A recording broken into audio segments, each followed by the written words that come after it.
Let's talk about how I organize my money. My name is Caitlin, I'm an American, I live in Portugal, and I exist in multiple different currencies. So, to start with, here are the bank accounts that I have around the world. First is my Caixa bank account, which is my Portuguese bank account. It's the only one I have in this country. It is a Euro account. It is also where I have my mortgage. I do not recommend this bank, but I have them because they are the one that gave me a mortgage. I have a Wise account. This is a checking account, and I have 3 different currencies. I have a euro, a dollar, and a pound. I have Charles Schwab. I have 2 accounts with them. I have a checking account and a brokerage account, both in dollars. I have Capital One. With them I have 2 regular savings accounts and 1 high yield savings account. This is all in dollars. And then finally I have LPL Financial, which is a brokerage account, and that is in dollars. Now let's talk about why I have all these different bank accounts and what I use each of them for. As I mentioned, my Caixa bank account, my Portuguese bank account, is where my mortgage is, so my mortgage comes directly out of that account. I also use it to pay all of my Portuguese bills, my electric, my water, my Wi-Fi, and my phone.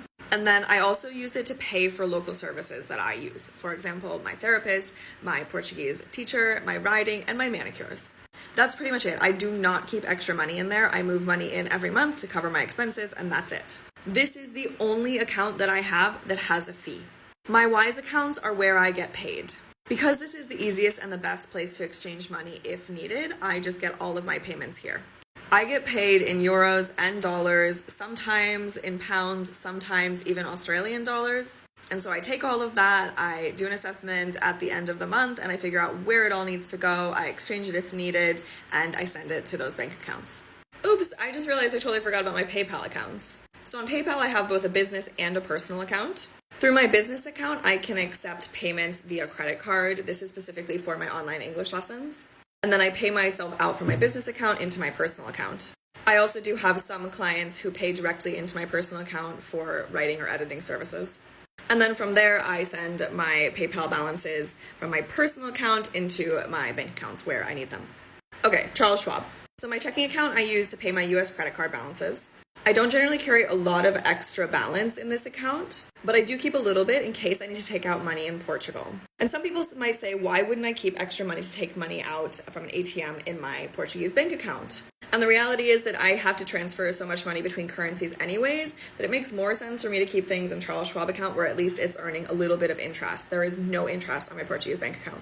And Charles Schwab is amazing. I've made other videos specifically about them because they not only don't have foreign transaction fees, but they also don't have any ATM fees. And if I do have to go to an ATM that the ATM charges me a fee, Charles Schwab will refund me those fees at the end of the month. And then my other account with Charles Schwab is a brokerage account, and I use that for investing. Okay, on to Capital One. I have 2 random savings accounts that I have $1 in each because when I opened the high yield savings, it kept making me open checking accounts in order to open the high yield savings. So I need to call them and just close those because I don't need them. But then the high yield savings account is where I keep longer term savings because it has a higher interest rate, but it's also still easily accessible. So it's not like having things in stocks or mutual funds. I can withdraw that if I need to, but the goal is not to. Okay, and then my final account is the LPL Brokerage Account, and I have these 2 investment accounts because this one I opened ages ago. When I was younger and had some money to invest, this was the bank that was local to where I lived. It's now been bought and sold 2 times, so I have no relationship with LPL Financial except that I have some money with them. And it just doesn't make sense for me to sell that and move it elsewhere because then I would have to deal with taxes and all of that, so it's just chilling there until at some point I might need it. So that's it. Let me know if you have any questions about all of that.